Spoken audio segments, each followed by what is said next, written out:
ঈদের ২-৩টা কাজ আসবে এটুকু এখন পর্যন্ত এনশিওর হয়েছে। আসলে সব জায়গায় আসলে কাজের পরিস্থিতি একটু খারাপ। দর্শক সিনেমা হলে আসছেন, সিনেমা উৎসব করে দেখছেন। প্রদর্শনের জায়গা না থাকলে আমি সিনেমা বানিয়ে আমি কোথায় দেখাবো? অ্যাওয়ার্ড ফাংশনগুলোতে আসলে যেতে ভালোই লাগে। অনেকের সাথে দেখা হয়, অনেকের সাথে অনেকদিন পরে দেখা হয়। সো একটা মিট আপ হয়, একটা আড্ডাবাজি হয়, ভালো লাগে।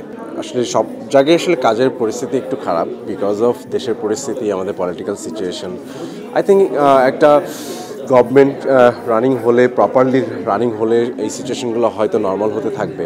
ঈদের কিছু কাজ করছি টেলিভিশনে, মানে এখন অনেকগুলো কাজের ক্ষেত্রে কয়টার নাম বলবো, তবে ঈদের ২-৩টা কাজ আসবে এটুকু এখন পর্যন্ত এনশিওর হয়েছে, সেগুলো টেলিভিশনে শুধু।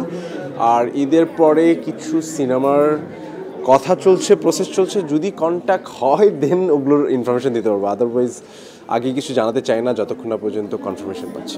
এই যে সিনেমার আমাদের পরিবর্তনের মধ্যে দিয়ে যাচ্ছে, কেমন দেখেছেন? খুবই খুবই ইন্সপায়ারিং।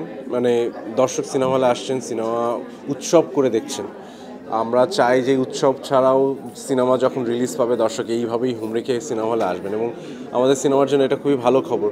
আশা করছি হল সংখ্যা বাড়বে, সিনেমা যেন বিভিন্ন জেলায়, আমাদের যেসব জেলায় সিনেমা হল ছিল, যেখানে অনেক জেলায় আসছি যেখানে এখন সিনেমা হলটাই নেই, সো আশা করছি সেই সব জায়গায় সিনেমা হল আবার নতুন করে তৈরি হবে, এবং এই সিনেমা আসার জোয়ারটার ক্ষেত্রে সেটা হেল্প করবে বাকিদেরকে অন্তত সিনেমা ইন্ডাস্ট্রিতে ইনভেস্ট করার ক্ষেত্রে।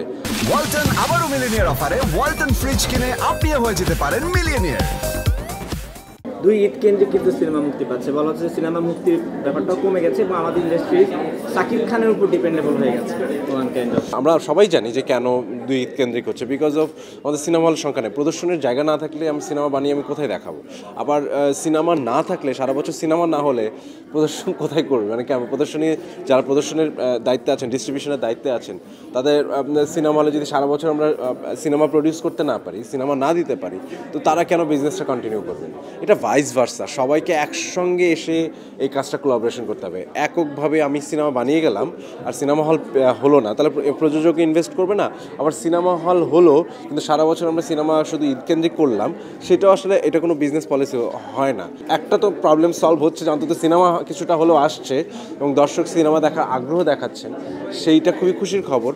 আর আরেকটা জিনিস হচ্ছে যে এই সিনেমাটা এরকম হতে থাকলে, এরকম আসতে থাকলে যেটা হতে পারে যে সিনেমা হলটাও তৈরি হওয়া শুরু হবে, এবং যেই হলগুলো আসলে বন্ধ হয়ে গিয়েছিলো সেগুলোর অন্তত যেগুলো যারা আবার বিজনেস করতে চান তারা যদি ফিরে আসেন, তাহলে হয়তো এইটা হয়তো কমবে, যে শুধু ঈদ কেন্দ্রিক সিনেমা মুক্তি না দিয়েও নানা সময়ে সিনেমা মুক্তি দিবেন। আশা করছি এটা সবার কোলাবোরেশনও হইতে হবে।